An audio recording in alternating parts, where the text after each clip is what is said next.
Glory MMA podcast.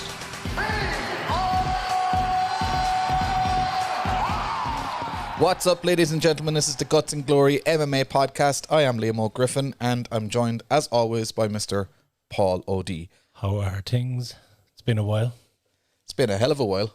Yeah, since the two of us have been on anyway. It's been 4 or 5 weeks. I know. I've been globetrotting. Yeah. Racking up some experience and some stories and some tales and stuff, and some stress and grey hairs. Yeah, but you're going to fill us all in and know.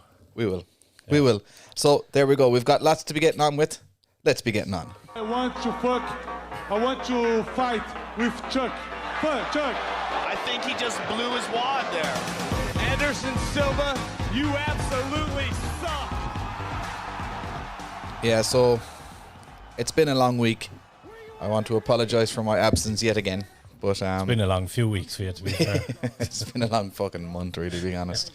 But yeah, no, it's I was away with Ryan the Hulk Spillane, and then the IMAF Youths in Bulgaria, and I'm just back from that this week, and yeah, it's just kind of getting back into the swing of things, and I've been here in body, but not so much in mind over the last week or so. Yeah. I've been here in body, just not in mind either. Yeah. But you had a couple of shows while I was away anyway. You had a couple of interviews and a couple of... yeah, we're trying to keep the ball rolling as much as we can. Yeah, so we obviously with the interview with Ryan, Pat and Brian, and we had a pro-am this week just gone with Ryan as well. We did pretty well as well on our picks. Well, I did pretty well on my picks. Okay. Ryan did about 50-50 on his picks as far as I remember. I know he went with Lewis for the KO. Oh, did he? He even said his better judgment. I saw that he said that on every aspect of the game, Cyril Gane was better, but he was still picking Derek Lewis. And this is the thing, I couldn't disagree with him either. Yeah. It's just one of those things. It was a pretty sensible pick, really, being honest. Yeah. And we will get into that fight card. We're just going to throw the floor to anyone who's watching and in the comments that obviously a lot of news has gone on in the last couple of weeks. If there's any fights that got announced, anything like that, if you want our opinion on it or you want us to chat about it, give us a shout in the comments and we will get to it. So we have Anirban Daz, love from India, big fan of MMA. Welcome, Anirban. How are things? How did you find us? Yeah, exactly. I'm presuming that's on Facebook that you're commenting in. It is. It is definitely on Facebook. On the Facebook page. On the Facebook page. We do this show every week, so feel free to join us in the comments. And if anybody is watching in from the Facebook page, make sure you comment in. We do like to get your opinions here live on air, and we will discuss them. And if we can get you in there, we will. Mr. Andy Hickey's straight in there with Nick Diaz. Hit me with your thoughts. We know Andy's a fan of Nick Diaz, so we are going to get to that fight being announced. But before I do, I have to point out that Andy was in Cork this weekend, and Cork got through to the All-Ireland hurling final and Tip didn't. So just to rub that in Andy's face before we ever talk about Nick Diaz. But was it the final not today? No, that was the semi-final. Okay, so I'm hopeless. I don't watch anything that's not fighting. So if it's not fighting, I haven't known about it. And apparently Cork won a big match today. I have no clue. They did. But yeah, Mr. Andy Hickey and Mr. Will Getling, what's up, fellas? How are things, Will? Stateside. There we go. So we haven't got our comments on screen at the moment, guys, because we are in the process of kind of moving around the studio a bit. We've got new computers running the studio, and we've got two screens, if you can see them there. We've got this one right in front here, which actually has the comments on it, but it's probably too far away for you guys to see. And then we have our old screen on the back wall there, which is actually giving us a preview of what's going out live on air. So if we can't get your comments up on screen, we apologise about that. We'll have it sorted for next week. One screen just clearly wasn't enough for us. We just no, we want them all. We want like a wall of screens back here. Yeah, so we will since Andy threw it out there that we'll go to the Nick Diaz fight. Obviously, Nick Diaz got announced that he's fighting Robbie Lawler for the second time, and that's in November. That's a UFC 267, which is in October. Yeah, it's not too far away. Now, this is a rematch of a fight that took place, I think, I'm open to correction here, but I think it's 17 years ago. 17 fucking years ago. Yeah. How are either of them still fighting, like? Well, only one of them really is fighting. I mean, Nick Diaz is coming back after, how long is he off now? 5 years? Yeah, it's the Anderson Silva fight is the last one, isn't it? So, I mean, like, yeah, and Robbie hasn't been as active over the last few years. I mean, Was it Ben Askren was his last fight? He's fought once since Ben Askren, I'm sure. Yeah, I can't remember. He's picked up a win since Ben Askren. Right. But I can't remember who it was against. 15 years too late for me to be interested, said Derek Hickey. I'm still interested though. It's still Nick Diaz. It's still Robbie Lawler. But it's definitely not the fight that. Do you know what I mean? The hype going into the first one wasn't even really as big because they were too young. Yeah, nobody knew who they were. Well, they were known, but they weren't. I think Robbie Lawler was kind of like the up and comer, and Nick Diaz was the guy coming over from Strikeforce at the time. It was but there wasn't enough known about both guys. They certainly weren't the stars they are now. The problem is we never got this fight while both were in their primes. When you had Lawler, who was winning fight of the year every year for a while, and Diaz when he was doing his thing. Yeah. But it's a fight I'm still going to watch, and it's another 5-round non-main event, non-co-main event, non-title fight. So the Diaz brothers have a lot more pull than people are led to believe that they have. If you talk to Dana White, fuck those guys, they'll come back whenever.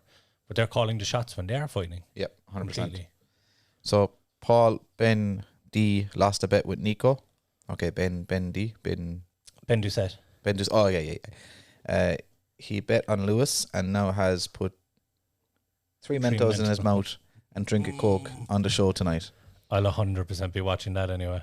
100%. What a fucking idiot. Who makes that bet? I mean, fair enough betting on Lewis, but don't make a bet that you're going to make a fucking titty yourself on air if he doesn't win. Like, Frankie Dino Sullivan, can you move your hoodie? It's distracting. It's actually my hoodie. Do you know what? I'm going to move it out because it's distracting me as it is. What hoodie? Right. It's behind you there. Hang on. Oh, that's my hoodie. No, that's... It's my hoodie on top. We just wheel... Yeah, but going back to Nick Diaz and Robbie Lawler, as I said, it's definitely not the fight that it should be, or we're not getting either guy in their prime, but it's definitely going to sell tickets. Yeah. When Nick Diaz or Nate Diaz are on a show, and there's already 2 title fights, I believe, on that card. So you've got... Is that the card with Jan Blachowicz and Glover, and then you have Jan and Sterling as well? I don't have a clue, boy. I'm pretty sure it is, but I'm just a casual here, like. You look, either way, it's putting more, well, not putting zeros on the pay-per-view buys, but it's certainly upping the numbers in pay-per-view buys.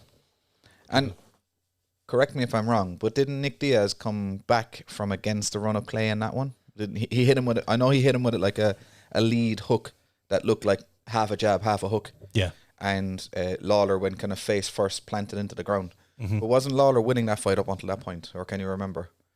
Jesus, you're testing my memory now.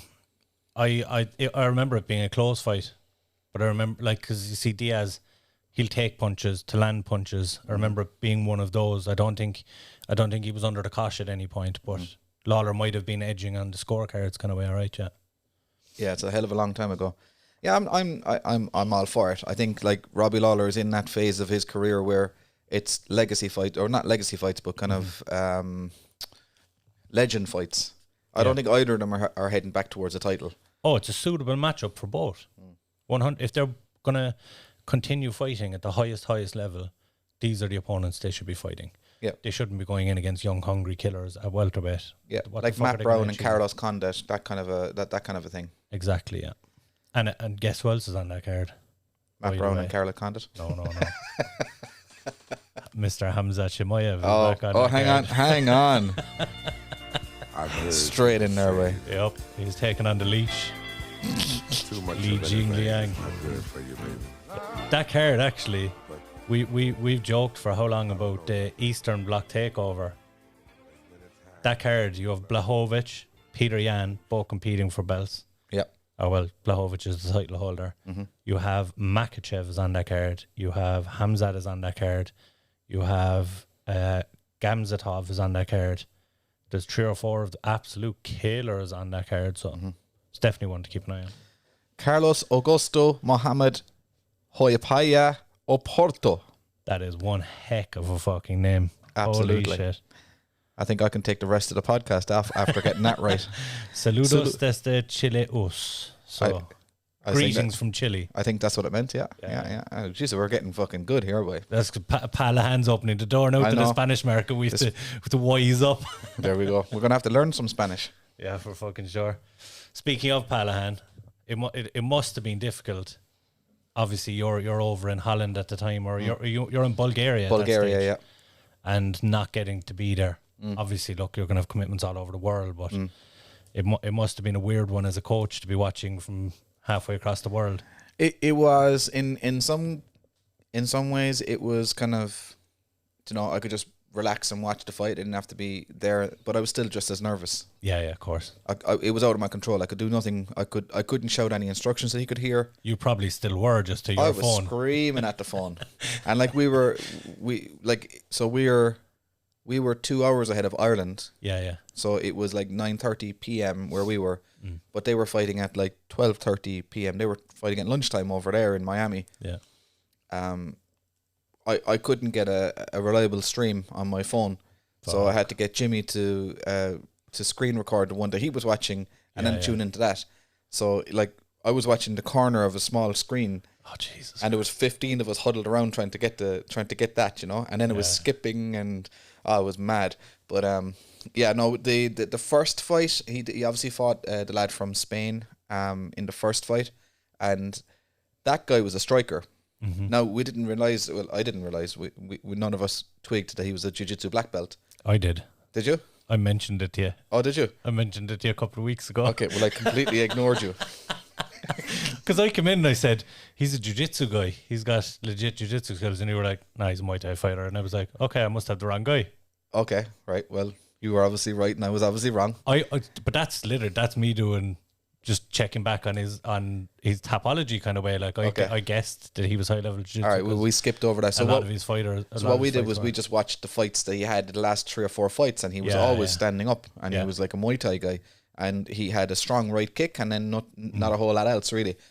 So we were pretty confident in that, and we knew that because the first fight was going to be a 1-round fight, we knew that it was likely that people who were in that fight were going to go for the takedown, try and take it down, and we were like, well, the Muay Thai guy is not going to do that, so this is going to suit Pa. And what did your man do?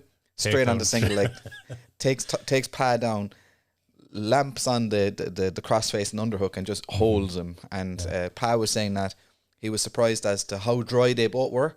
Yeah. And how much friction there was, that he couldn't get any space at all to get out, And of course then the darce went on, and sure, that was another. By the way, can I just say, for a guy that's 0-0, when that darce initially went on, I mean, 70% of people, 70% of normal human beings under that will either make a mistake that costs them the fight, or will immediately go, I'm fucked. Yep.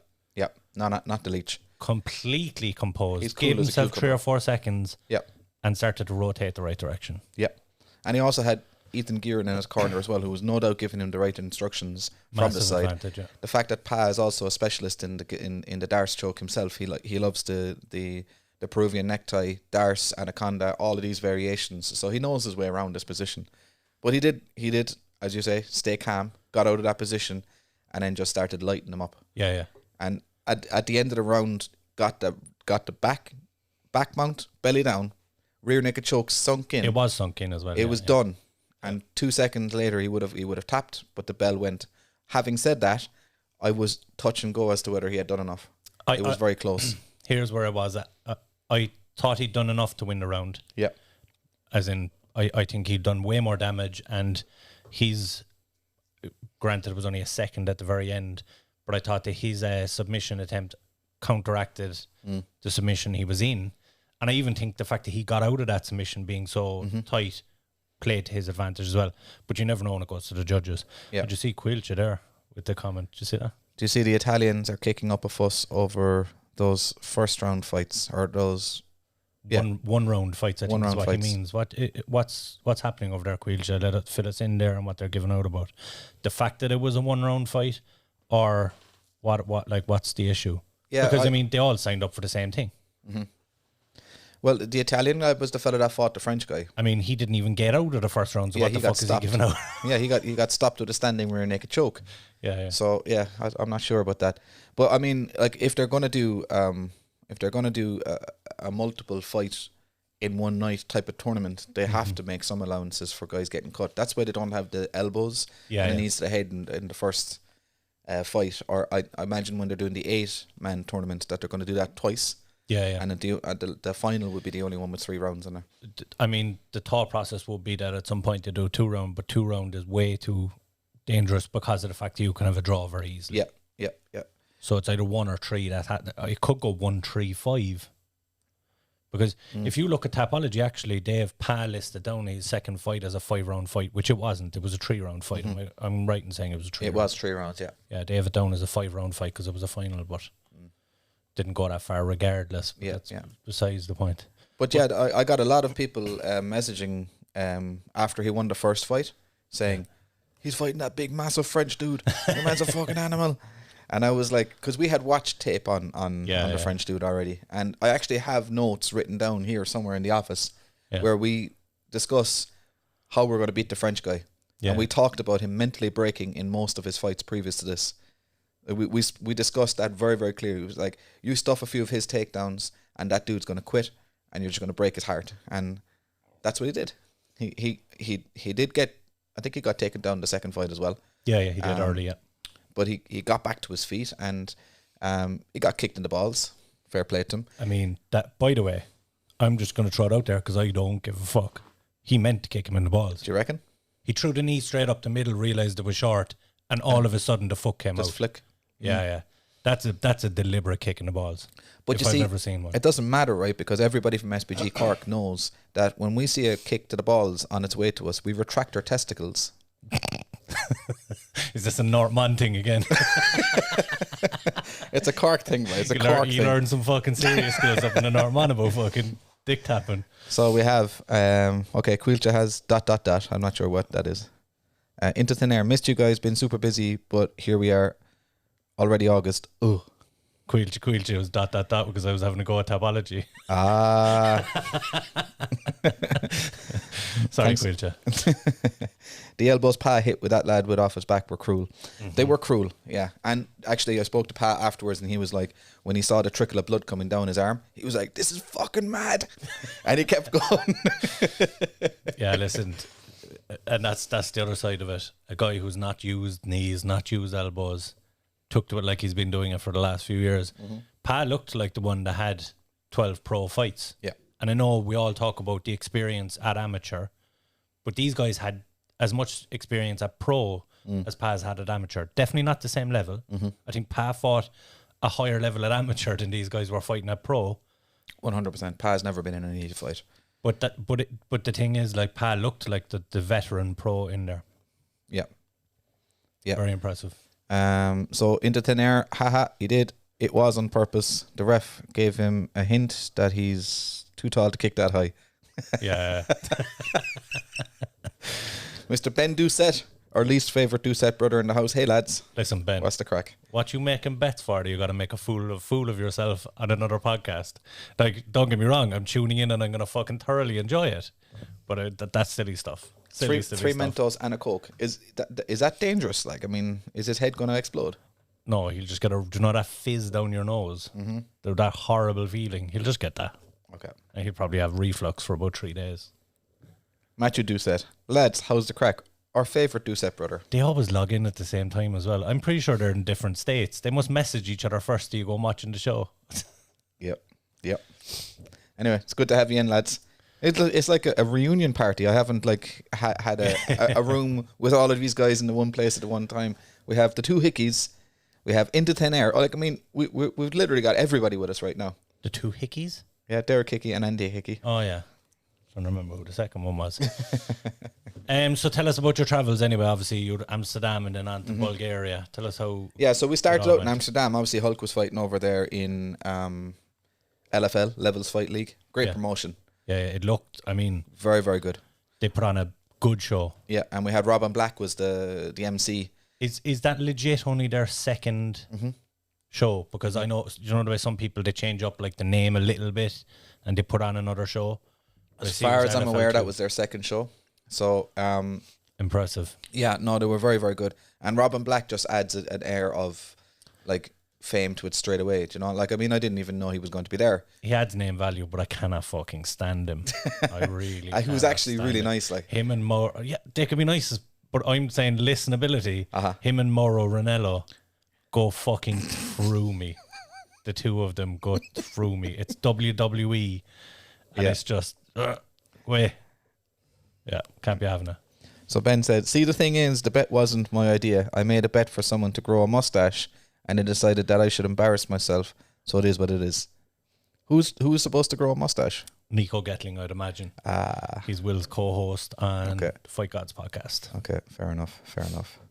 So anyway, yeah. So Hulk, I mean, it is what it is. He had a phenomenal camp, a phenomenal 18 months in the lead up to it. A couple of setbacks with regards to the Bellator contract, with regards to the Battle Arena card, but nothing fazed him. Like, his attitude going into this fight was perfect. I was actually looking forward to seeing what he was going to do to this poor fucker. All was perfect in the day of fight. You know, we you know, the weight was fine. The whole day was fine. The pre-fight interviews, the warm up, everything was picture perfect. The first minute of the fight, he was there. Yeah, fully, He was fully engaged in the fight. Now, he got the taken first down. 2 minutes. Yeah, he was doing well. Like like he was fully engaged. He did get taken down, but the first takedown, he got straight back up off a whizzer, which is, you know, it was a little bit of a glimpse as to how much his wrestling had improved. And then he went for a guillotine on the second takedown, and when that didn't work, he got a couple of punches in the face, and from there on in, he just started to panic. Yeah. And once the panic set in, it was one bad decision after another. Yeah. And we've spoke about it already, so I'm not saying anything that I wouldn't say to him. Yeah, and Ryan has said he's going to come on and do an interview. We're going to do a full in depth, and we're going to break it down. He wants to do it once and get it out of the way, and let's move on to the next thing. So yeah. But with regards, his brain about it as well. Yeah, 100%. And actually, like, what he's learned from this experience will be very, very valuable for all other fighters watching in as well. So that'll be a good interview for people to watch out for. But from a coaching point of view, I feel that was Ryan's fight to lose. Yeah. And it was a kind of a mental lapse. I think that Slim Trabelsi had a great game plan, and he was very efficient with his energy, and he was very calm, very athletic, and landed the shots that he needed to land, and he did a great job. However, Hulk switched on, would smash that guy. Yeah. So we'll get that back at another time. For sure. Down the road. And then on to Bulgaria almost. I was in the gym. I think I was doing the interview with, I think it was Brian at the time. And you rocked up. You were literally home from Amsterdam, come running in with your bags. And I stopped and I chatted to you for 2 minutes, and you were like, I'm just going down there. I have another bus to catch. I'm straight back to the airport. Yeah. Literally straight the same day. So the plan was I was supposed to fly from Holland to Bulgaria, but then Bulgaria went on the red list, or Holland went on the red list for Bulgaria, so you couldn't fly from Holland into Bulgaria. So I had to fly back home to Dublin, drive back to Cork, get a change of clothes, whatever, go back up to Dublin, fly back to Bulgaria through Holland. It's fucking insane. So I went back through the same frickin' airport that I flew home from. You didn't? Yeah. But because I didn't leave the airport, I was fine. That is absolutely it's insane. Bananas. It doesn't make any sense whatsoever. Like, I wasted 2 days just basically doing a lap of honor. I did a Phileas Fogg on the thing. Like, I just did 40 days around the world kind of thing. So just around Western Europe instead. Yeah, fuck that. Around the M50 a couple of times. But yeah, we got to Bulgaria. Bulgaria was disgustingly hot. Oh, really? Like 35 degrees just all the time. Like literally I sweated profusely for a whole week. Trying to think, it's August. Yeah, I know their winters are fucking insane as well. So disgustingly hot. But yeah, it was like, because it was a tournament and there was like 700 people arriving in for the tournament between the athletes, coaches, and supporters. They had like a kind of a COVID bubble where we all had to be PCR tested and quarantined in the hotel and this, that, and the other. Added an extra layer of stress, and then all the queues became instantly twice as long. So registration for everything was thousands of people. Checking into the hotel, we were standing in the queue for 4 hours. In the heat. Well, it was inside in the reception area, you know. So the whole week was a bit extra stress than normal. The Irish athletes were phenomenal. Yeah. From top to bottom, every single one of them. The coaches were phenomenal. There were some very good performances from the Irish athletes over there. Unreal. By the way, we'll get to Max Lally and we'll get to some of the SPG Cork lads, but what's the fucking story with Ukraine? Yeah, so they're state sponsored. I know, but I mean, they beat Russia out of the medals. Like They've always they've always done well, but this is but it's a different thing because the Ukrainian coaches have really invested in IMAF over the last few years. You know, Anton Black is one of the coaches there, and he's very, very heavily invested in the whole thing, and they're doing it correctly. They're building their youth squad. Yeah. With a view to the starting from the very working. Okay. So they had 100 athletes. They had the biggest team there. They had 100 athletes at the tournament. But why was I under the assumption you could only have so many per weight class? Yeah, and they filled every weight class. Every weight class? Every single weight class. They had 2 in every single weight class. Jesus Christ. There's not 50 weight classes. Well, there's 3 different age groups. So you've got the 12 and 13s, you've got the 14, 15s, you've got the 16, 17s. And within each of those, then you have a bunch of different weight classes. And you've male and female. Yeah. At each. Jesus Christ. They had a huge team, and we were behind them in reception trying to check in. Joys of it. It was just a sea of yellow, blue and yellow, yeah. and people saying Ukraine. Stop. Fuck that. Yeah. But no, they were amazing. And the thing about the Ukrainians is that they've got great wrestling because they're essentially Russian anyway. They're Eastern Bloc, Yeah. But they've also got a great jiu-jitsu background as well. They're just fantastic everywhere. All around. And because they have such a large team, they obviously have a larger squad. Yeah. So the amount of fights that they have in the lead up to the tournament, they're well versed on the rule set and everything. Whereas I think a lot of, we say the other countries, there's a lot of countries that didn't travel this time around. Yeah. Because of the COVID restrictions, because of not being able to field a team. England didn't have a team there. I saw that there was one guy from Jordan. Yeah. One athlete. Yeah. That's insane as well. Yeah. And he spent himself and his father spent the whole time with the Irish team because they love Ireland. Stop. And he ended up taking out an Irish lad in I believe it was one of the lads from Northern Ireland he took out in the quarterfinals. Did you give him the boot then and not let him hang around with you anymore? He was actually crying. He was crying because he beat an Irish guy. He was such a lovely kid. And the father was crying as well. The father was his coach, and the father was a jiu-jitsu black belt as far as I'm aware. But there was there was a lot of countries that were missing. Team UK was a big loss actually. There wasn't any French team there as far as I'm aware. Was there a Kazakh team there? Because I didn't see them on the medal There was a list. Kazakh team there, yeah. Kazakhstan were very, very strong. Not as big as they usually are, but the 2 top teams were Russia and Ukraine. Yeah. And Ireland came in at number 5. Which is phenomenal. 4 bronze, a silver and a gold, which, and the thing was that the silver and the gold came in the same division. So we had the welterweight division.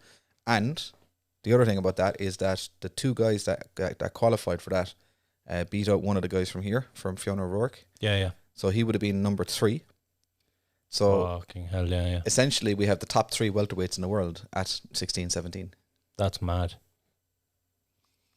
So it was a good. Are they the age now where they're going into juniors next year? Yeah, so Max Lally is already an adult now. Yeah. He literally turned 18 the day after the tournament. Fiona O'Rourke will be 18 in February, so he's done his last championships.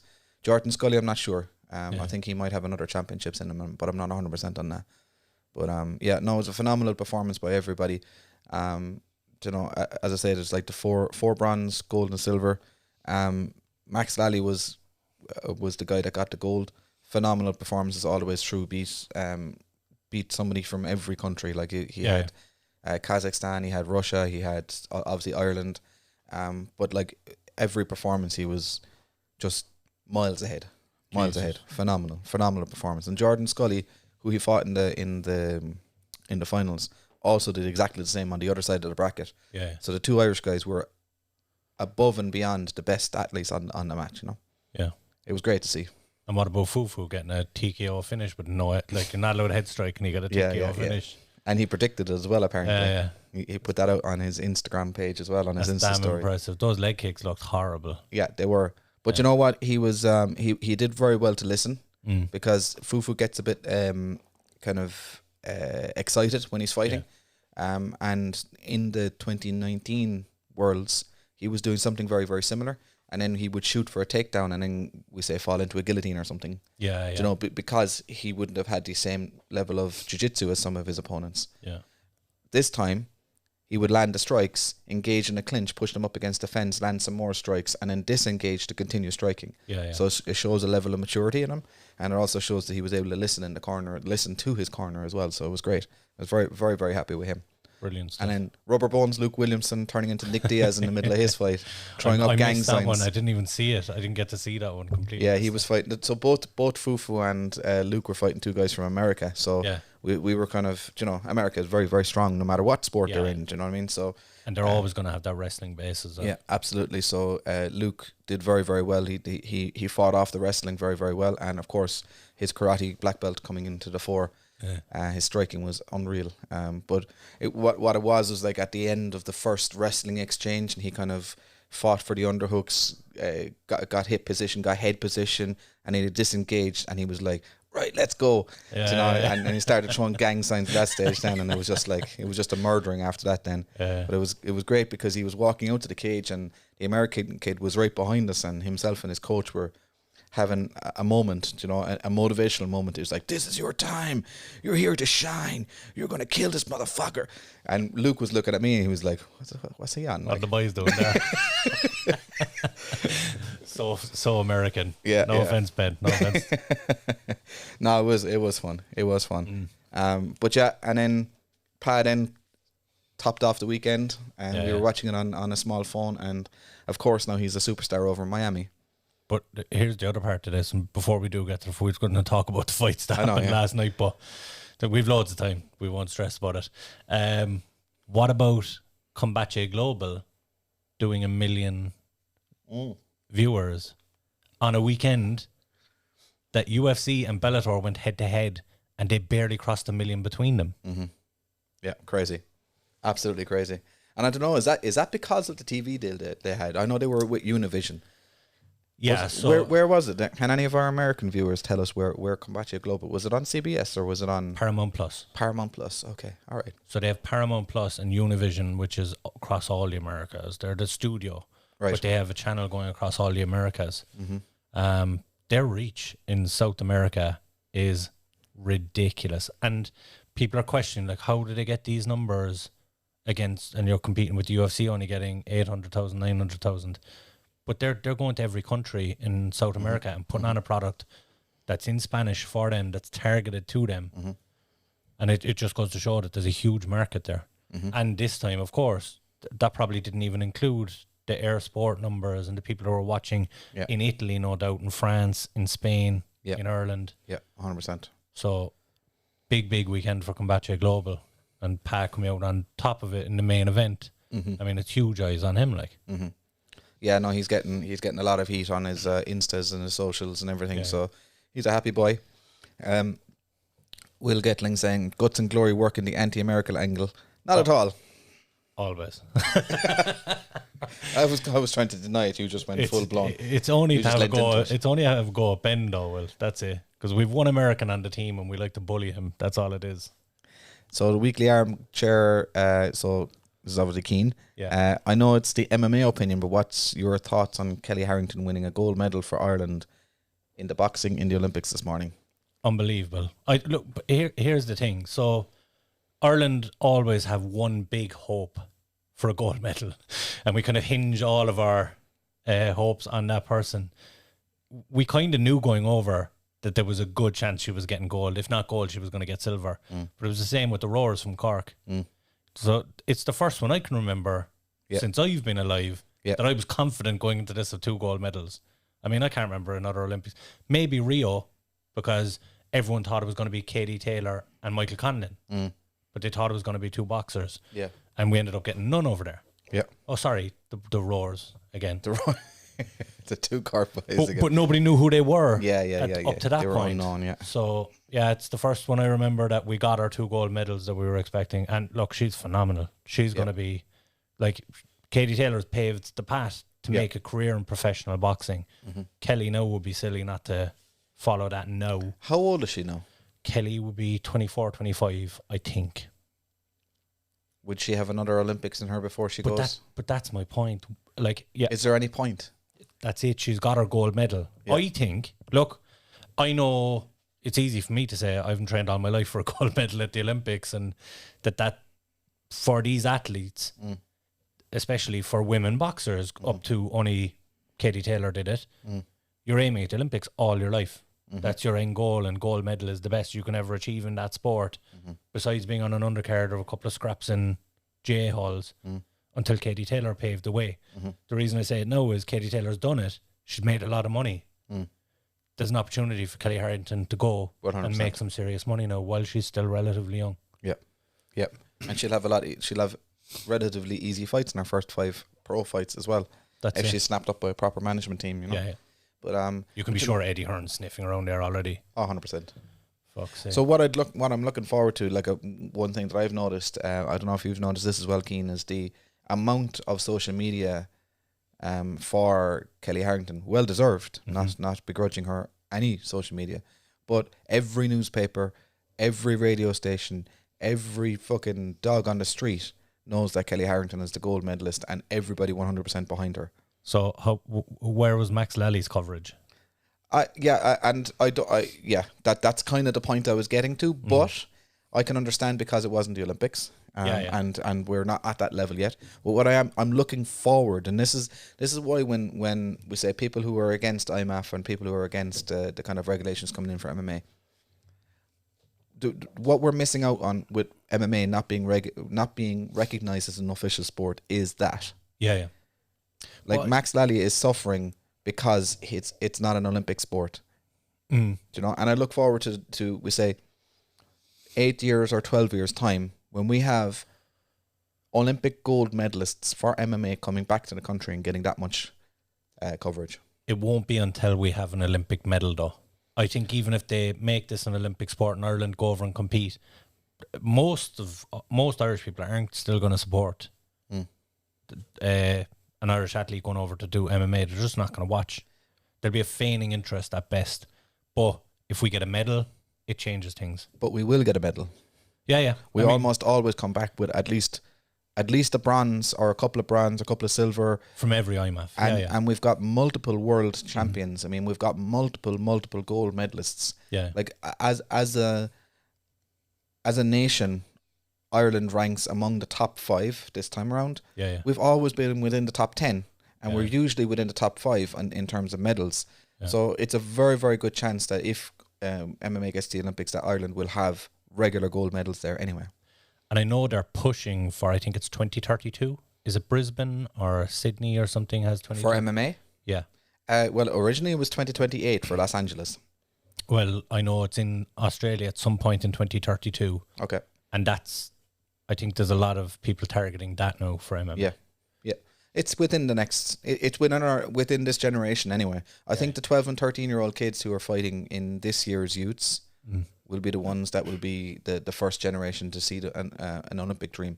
Yeah. And like we have a bronze medalist in the 12 and 13-year-olds this year. From Relentless MMA. That's Olivia Barbiers, and she literally just turned 12, like just for the tournament, just turned 12 and became a bronze medalist.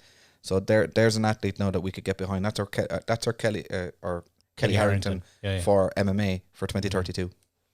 And the fact that look, the cadets are proving it. It's everyone thought that there'd be a flash in the pan after McGregor, where there'd be 5 or 6 years where all right, a lot of people went to the gym and they're trying to emulate what he did. But the fact that we have we're 10 years removed from that almost, and we know of cadet teams that are still going over and placing fifth in the medals. Yeah, so 100%. This isn't going away. And we still have more. Like we could have fielded a bigger team, with a bit more time. Without the everything, lockdown. it was 100%. Played havoc with everything. And plus, like you mentioned, there's the national trials going on now as well. Yeah, which is going to be a game changer for Irish MMA and amateur MMA in Ireland. It's going to be the best of the best and sharpening iron. Before we go over. Yeah, absolutely. So with all of that, will we get on to the actual? We do need to talk about some fights. We do. Yeah. Okay, so we had UFC 265. Let's go with the main event. Cyril Gane, Derek Lewis. Did it happen the way you expected? Nope. Absolutely not. First 2 rounds happened as I expected. I didn't expect Derek Lewis to... I'm not going to say he threw in the towel, but I think he was beaten in that third round. He was mentally beaten before he was beaten, and I didn't expect that to happen because Derek Lewis has this ability to be beaten up, but still have it in his head. Yeah, I only need one punch. Yeah. And he was after quitting on that one punch at this stage. Yeah, and that was the big shock for me. He had given up hope, I think, a little bit. Because he got taken out. Look, I'm not saying Gann didn't pour it on. He did, and he looked damn impressive doing it. But Gann doesn't have that KO power. I don't think Lewis was huffing that bad for air. Lewis played it smart like he normally does. But when he did pour it on, Lewis kind of he went down a little bit easy. That's what I'm saying. Like it wasn't like your TKO where he got rocked and he was trying to recover on the ground. He slumped over and he took the punches and he kind of conceded to a better fighter, which, I mean, there's no massive discredit in that either. He was getting beaten up, but I didn't see it happening like that. Yeah, I think it was a case of you said like that Lewis is used to having confidence that his one punch KO power is always there, but he wasn't landing anything on Gann At all.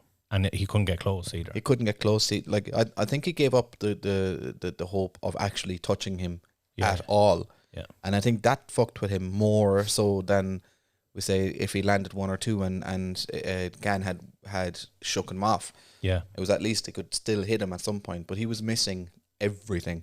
Couldn't catch him, couldn't find him.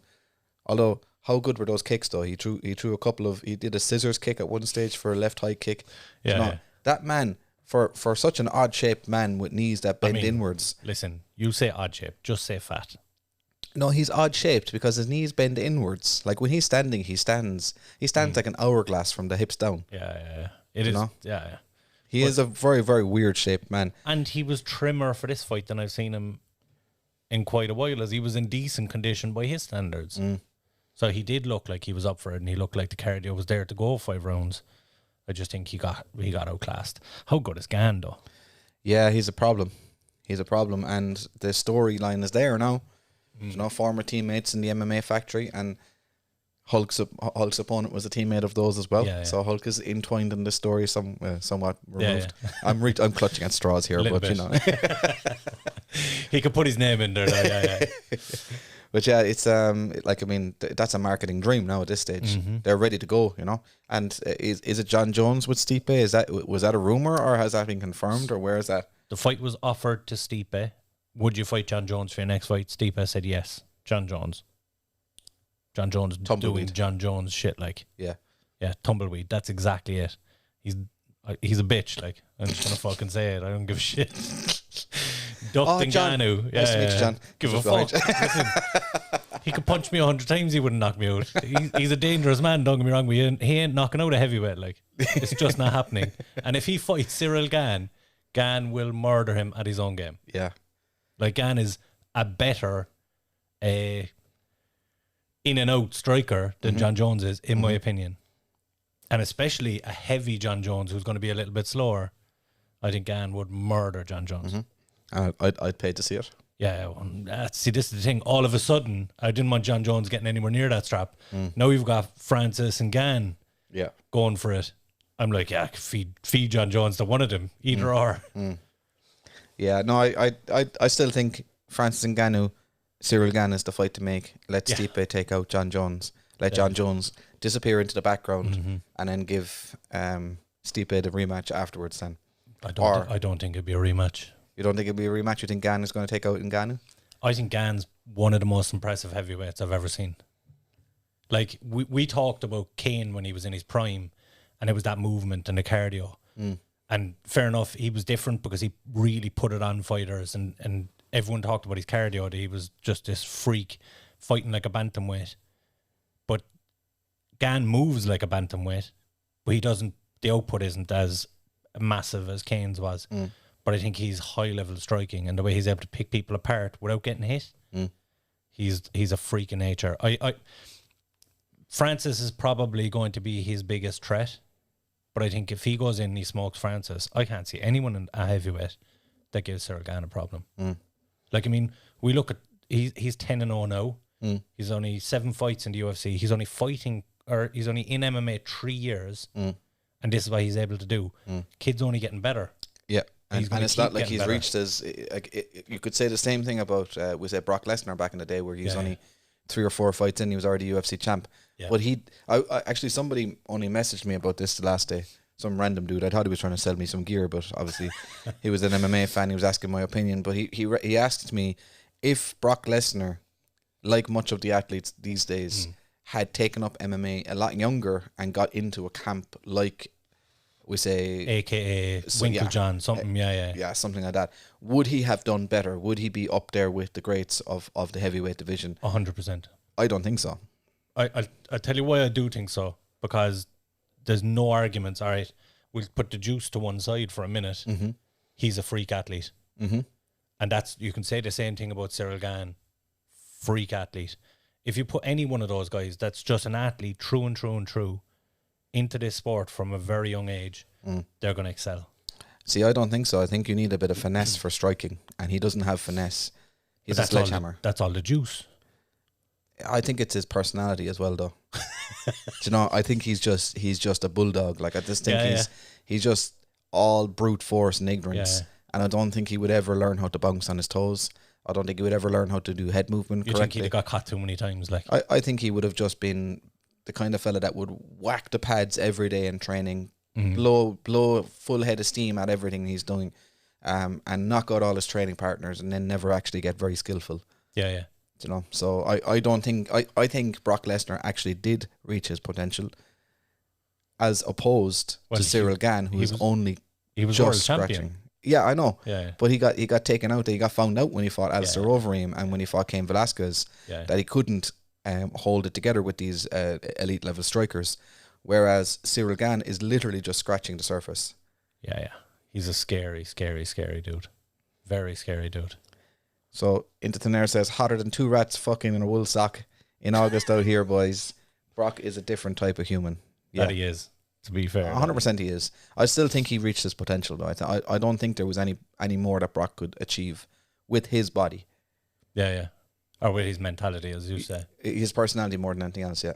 Yeah. Who wore MMA gloves first in the WWE, Brock or The Undertaker? Undertaker did that years ago. He was throwing up the gates of hell as a triangle. That was way before Brock got into I'll tell you who, because I was just trying to rack my brain because I knew there was someone I'd tell you who did it before either of them is Ken Shamrock. Oh, really? Yeah. I forgot. Pretty sure about that. Into 10 air switching between the mobile and the fucking laptop again. What are you up to, boy? Will Getling, I bet if Brock wasn't American, Liam would change his opinion. If he was an Irish boy, he'd just be a big culchie. He'd be like Tyke Furlong. He'd be in a scrum if he was Irish. Will you stop? He wouldn't be fighting at all. So suddenly I'm the anti-American guy on the podcast now. I don't know where that came from. And I'm the one that openly admitted it. But yeah, we have Jose Aldo looking like he should have been a bantamweight his entire career.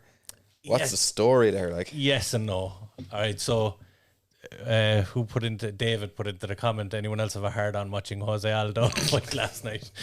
And I agree, he looked phenomenal, but I think it says a little bit more about where Pedro Munoz is in that division than it says about Jose Aldo. And I'm not trying to knock the performance. The performance was insane, and it looked like Aldo of old. But I still think Aldo against anyone in that top 5, he's ranked 5th. But you know what I mean? Yeah. Any one of those top guys with TJ, Corey, Jan, maybe Sterling. But I just have a pet peeve for Sterling at the moment, so I'm not going to discredit him. Yeah. But even still, like, there's too many guys there that I think are just too dangerous and too good for Jose Aldo right now at this stage of his career. Yeah, if he'd have started at bantamweight, he probably would have been champion. I think Pedro Munoz had rabbit in the headlights. A little bit, yeah. He stood right in front of him, and the thing about it as well is like when you're fighting a fight that you're losing on one set of tactics. So he was standing right in front of him playing Muay Thai. Yeah, and Aldo was faster, more diverse in his strikes, and he was getting Munoz was being beaten to the punch every single time. Yeah. Did he change his tactics? Not once. No. but Pedro kind of does that. Pedro, for as great as he is, and he's still world class, he's got this attitude of he can tough out people, and you're going to hit someone that you're not going to tough out. Because Aldo, notoriously through his career, he starts a little bit, and Conor found this out, and Conor exploited it. He starts a little bit tight, and everything's compact. He gets looser and looser as the fight goes, and he starts flowing. He's not a guy to tough out because he's just getting better. He's getting better. The more you stand in his face and say, all right, now turn it on, he turns it on more and more. Yeah, no, it was a solid performance by Jose Aldo, but I think it was, as you say, I think it was Pedro Munoz showing a limitation in his I think in his fight IQ more than anything else. Here's the issue though: what do you do with Jose Aldo now? Because he's, for some reason before this fight, ranked number 5 in the world, which I can't wrap my head around in that division. And I don't want to seem like I'm an Aldo hater. I'm a huge fan, but I just think he's got to win now over someone who was ranked 8, 9, I think 9. He has to go up next. Who'd you match him with? Corey Sandhagen, who's after picking up a tough loss, but what's Corey Sandhagen going to do to Aldo? Look what he did to Frankie Edgar. It's a bad matchup. Aldo should be fighting the likes of Dominic Cruz, maybe Frankie again, some of those guys, but putting him in there with. Interesting that Dominic Cruz was on the broadcast. I didn't think of that they were in the same weight class. Did they throw any shade to Jose Aldo's way, do you reckon? No. It was very respectful. Respectful. Look, both those guys were champions. Yeah. At the same concurrently, time. Yeah. Yeah. And there was probably always touting about, but the talk always about Aldo going up to 55. It was never about him coming down to 35. So it's a fight that I personally would love to see, because like that, they were champions for a long time. They're in the same age bracket, roughly. They both have a lot of miles on the clock, and I don't think either one is getting back to the belt. No. With a win over the other one, you might think that they'd have a bit of a shot, no? But again, I'm saying they believe it now. Aldo believes he's going to be the 35 champion. Cruz probably believes he's going to get back to the belt as well. But in reality, they come up against a TJ Dillashaw, Peter Yan, Corey Sandhagen. I'm trying to think off the top of my head who else is there, but there's 5 or 6 more guys. And Merab Dvalishvili, he murders either one of them. He'll ragdoll Aldo. Do you know, there's too many killers there. With the best takedown defense in featherweight. I'm calling it now. Merab Dvalishvili ragdolls him. Okay. Merab Dvalishvili take anyone down at that weight class. But is that probably the fight to make? So I still think Cruz is the fight to make. On paper, it makes no sense right now because Cruz is, I think, 11 or 12. If he's even ranked anymore, I think he is. And you've Aldo, who's on a winning streak at ranked 5th or 4th. Yeah, I think wasn't Cruz supposed to fight, or he was looking to fight Sugar Sean O'Malley? No, Sean O'Malley was looking to fight Cruz, and Cruz doesn't want that. He wants to fight up. Yeah. Here's the thing, look, Aldo's going to get smoked in his next fight. Just my opinion. One guy's opinion. Don't be throwing shit at me. He's going to get smoked in his next fight, and he has to fight down again. Dom was praising all in the weight class last night. Yeah, he was. I think he was praising everybody all around last night. He was in a good mood last night, apart from DC. I was just going to say the only one he wasn't praising. Himself and DC at one point. I'd say they were the producers were in their ear. All right, lads, cut the fucking down. Shit, because they were for a whole first round of a fight. They were just arguing. I know. Yeah, and it's not a great dynamic. Like, no, the boys don't like each other. They don't want to be sitting next to each other talking. Like, but was it Dom was only pulled in the last minute because Joe Rogan had a clash of gigs or something? Yeah, he was actually scheduled to be on the broadcast. It was supposed to be DC and Joe. Yeah. Maybe that's what it was. We all know I'm not a fucking fan of that team either. Yeah. It is what it is. So who else we got? We got Vicente Luque and Michael Chiesa. Yeah, Vicente Luque is a problem. See, I think he was lucky in this particular fight. Might be lucky, but he's still a problem. Yeah. Look, I'll put it this way. I sat here with Ryan last Thursday, and I said, I think Luque wins this fight. I think he's one of the most underrated welterweights in the world. And I said, the only way he loses this fight is if Chiesa gets a sniff of his back. Chiesa was on his back. He was on his back. And that's Chiesa's world. I think even more impressive than the finish or what went before or after it. I think the fact that he kept composed in that position and got out of it. I think that's what impressed me most in that fight. Yeah. What happened with Rogan again? Explain, please, boys. No, it was just it was just the fact that Rogan was scheduled to be the commentator, the color commentator or the play by play. I don't know what these phrases mean, but They're play by play. Yeah. so he was scheduled on there, but then he had a comedy gig, and he chose his comedy gig over the UFC. Bit controversially, a couple of people not so happy about it. I'm delighted. Just bring in Paul Felder and bring back Dan Hardy. I'll be in my element then. I think Paul Felder is doing a killer job. Mikey Kay's not doing bad either. I know Mikey Kay's on the mic. Yeah, but some of them really annoy me. Yeah. But I think Chiesa was like, I think that was Chiesa kind of. Do you know what? I never kind of looked at it before, but people say like even McGregor says it, like when you get submitted, you just get you can say you just got caught. Yeah. Whereas a TKO is like the real kind of victory. Do you know, but the referee saves you. Do you know, but yeah, but I mean, if by that logic, a knockout, I just got caught. Yeah. No, exactly. Yeah. Do you know what I mean? Yeah. But I definitely feel that this was one of those fights where Chiesa got caught. Just got caught. Yeah. Do you know what I mean? He was showing dominance in the grappling up until that sunk in. But I'll tell you what that is. That's a touch of arrogance about your own jiu-jitsu. Yep. And again, true. I go back to, I think Luque, for whatever reason, is one of the most underrated 170ers because he's dynamite on the feet. Every time we see him on the mat, he looks better and better. I think he's a real problem at that weight, and he could be one of the guys that challenges Usman.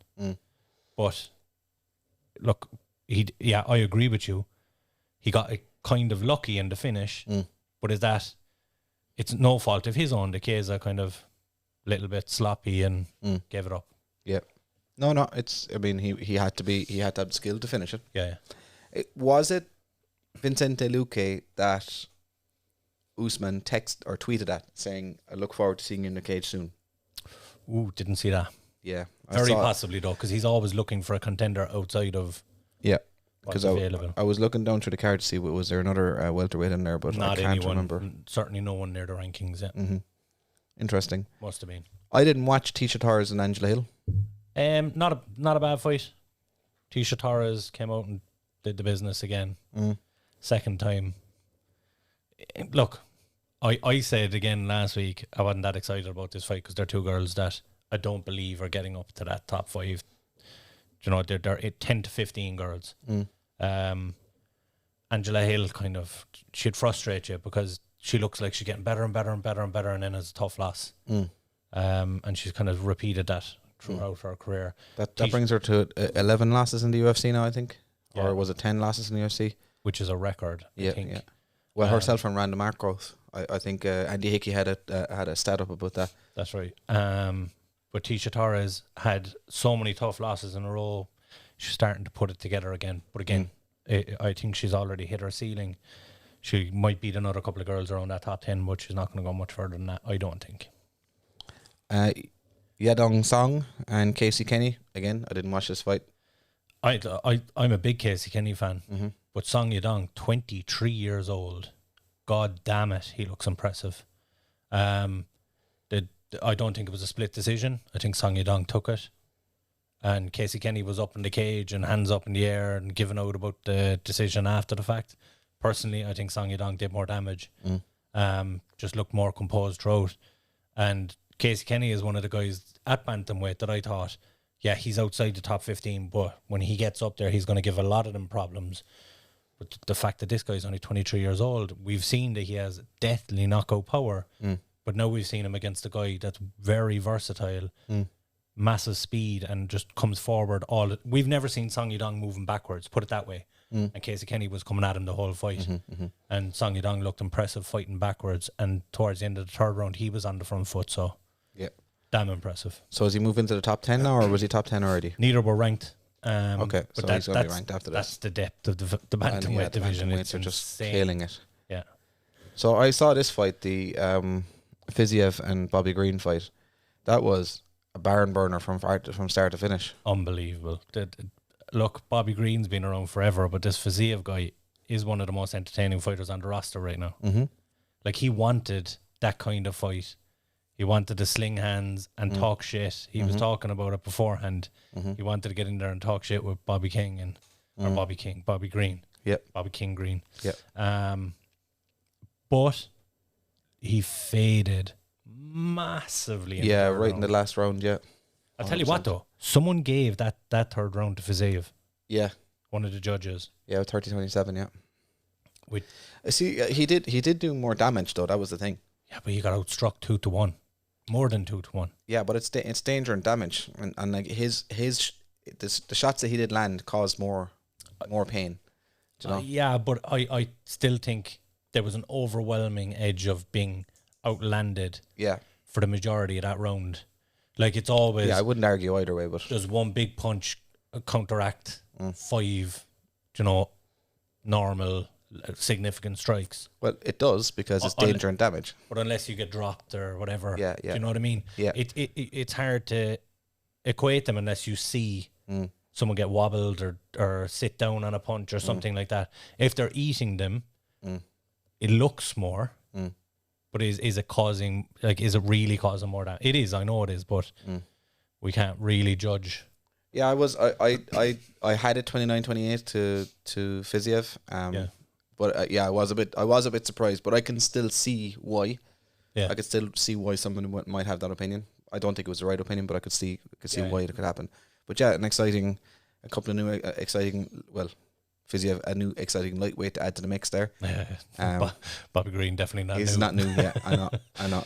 As soon as it was out of my mouth, I regretted it. But the thing with that fight is Bobby Green came out of that, his stock went up. Yeah. After a loss, because everyone loved that fight. Any other fights on the card that stuck out to you? Manel Cap had a phenomenal knockout. People were saying it was called a bit early. I don't think it was.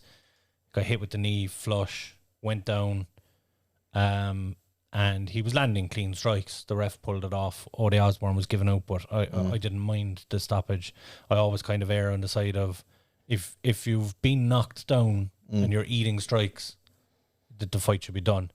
And this is his first win in the UFC as well. He came over with a lot of hype. Yeah, that's why I was checking on his record there, because I remember him coming from Rising and everybody saying he was going to be the next. As well. He was the champion over EFN, slaying people dead, knocking them out, and it was a big win for him. Like this was basically to keep his job, basically, wasn't it? Yeah. I saw Karolina Kowalkiewicz had she was posting on Insta afterwards and very upset with herself. Yeah, I saw. Or was it just upset with was it upset with herself, or was it upset with the herself? The fight, yeah. The fight and herself. Like she said after the last one that she doesn't know she wants to do it anymore. She took some time off. Yeah. Came back, tough loss, and like I didn't see the video, but apparently she was bawling, crying, and saying, she wasn't herself and all this. I can't see her. I don't know. I could be completely wrong. Maybe she goes away again. She fixes some things, but I think it could be the end for Karolina. Well, yeah, I don't know. Does it? Yeah, like has she got a route to the title from here?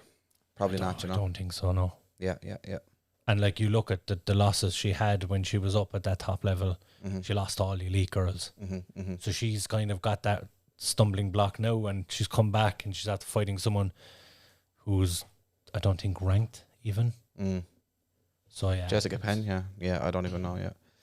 But just I just something I forgot about there with Fiziev. He actually called out Hezbollah. Yeah, I see that post fight, and he was he did a really broken English version of Nate Diaz's call out of Conor McGregor at the time. Oh yeah. He was trying to say you've taken everything I've worked for, but it just came out in horrible pidgin English. I didn't even get that from it. So yeah. But talking about people who are calling out Russians, our own Mr. Fionn O'Rourke had a beef with a Russian over in no way in the youth worlds.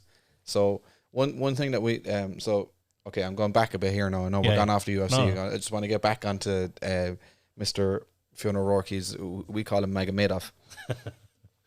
But yeah, he in the 2019 Worlds he beat a Russian, right? But he beat him off his back by throwing up submissions and leg locks and getting the decision win. What was very important to him in the meantime was that he developed his wrestling, and my God, did he out wrestle a top Russian wrestler.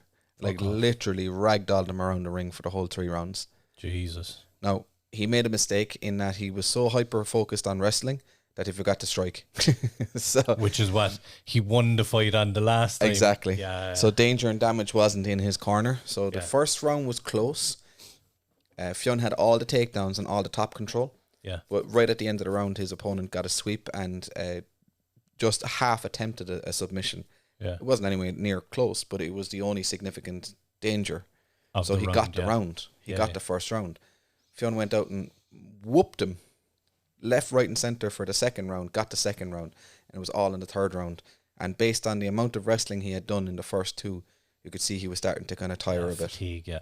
So the third round, he got taken. Well, he didn't get taken down. He never got taken down. He never got out wrestled. He out wrestled the whole 3 rounds. Jesus. But he ended up on bottom in one or two exchanges where they kind of overshot in different positions. Yeah. And it was a close decision, but he was ecstatic coming Yeah. out of the cage because he had out wrestled a Russian. Yeah. That was his gold medal. Didn't matter what happened from there. That was his gold medal, and we was dead chuffed with him. So it was cool. Oh, I thought you meant like he had a tete-a-tete outside the fucking thing. I was like, oh, we got some. No, he was in too good a mood to have a tete-a-tete. Yeah. That's fucking impressive though, and it just goes to show you've been saying for 5 years now. You're going over there to learn from them. Yeah, So 100%. This is 100%. evidence of it, like. But this is Mr. Fionn O'Rourke now, who becomes an adult in February Yeah. and makes his debut in MMA, having out wrestled a Russian Yes. and beaten another Russian. Yeah. And he's going to make his debut on the Irish circuit. Mm-hmm. Poor fuckers. Yeah. And like he's had the striking. Yep. He's had that. That's in the back pocket. Mm-hmm. He was just going over there to fill some holes, and Exactly. yeah, that's damn Exactly. impressive. So Check in on the comments there and see if we have anything before we go. I think the comment section died there after Rogan. They all left us. They're all gone to watch Ben Doucette get embarrassed on the fight card. Oh, is that on now, is it? Nah, that's not until 2 o'clock in the morning. Or Oh, okay, right. Right, because I'll have to stay up and watch that myself. yeah. I'm 100% waiting for this. So what have we got coming up this week? Have you got some interviews planned for this week, or some well, I know you have the pro-ams on Wednesday or Thursday or whatever. So hoping to get that interview done early next week with Ryan, and we'll go as long as it takes. We'll go an in-depth interview, and we'll try and get everything out of it, and kind of what the goals are next and stuff like that. Paz not home for another week. He's home on Wednesday. Oh, is he home Wednesday? I might, if he's around, so when he's back, might try and get an interview with Paz. Well, it'd be good to sit down with him, and Yeah, he'll be beaming in here. So yeah, 100%. Miami tan as well, Oh, sure. motherfucker. He was black before he left. And He tends really easily, like so. yeah, so we'll have those, and we have our usual pro-ams because we have Bellator next week, and we will have our show maybe next Sunday. Savage. Looking forward to it. We should be back into some sort of swing of things. Yeah. We have, of course, Miss Carrie-Ann Vernon and Avenue Farris fighting on Cage Conflict on Thursday night. So Yep. we should have some news, hopefully, from that as well. Actually, if they're around early next week, we could interview as well. 100%. Not a bad show. I'll get them into you. That's it, guys. Thanks a million for everybody who's been in the comment section. 7 still watching. I hope there's 7 good ones. Mm-hmm. I hope you enjoyed the show, guys. And until next week, this has been Guts and Glory MMA podcast.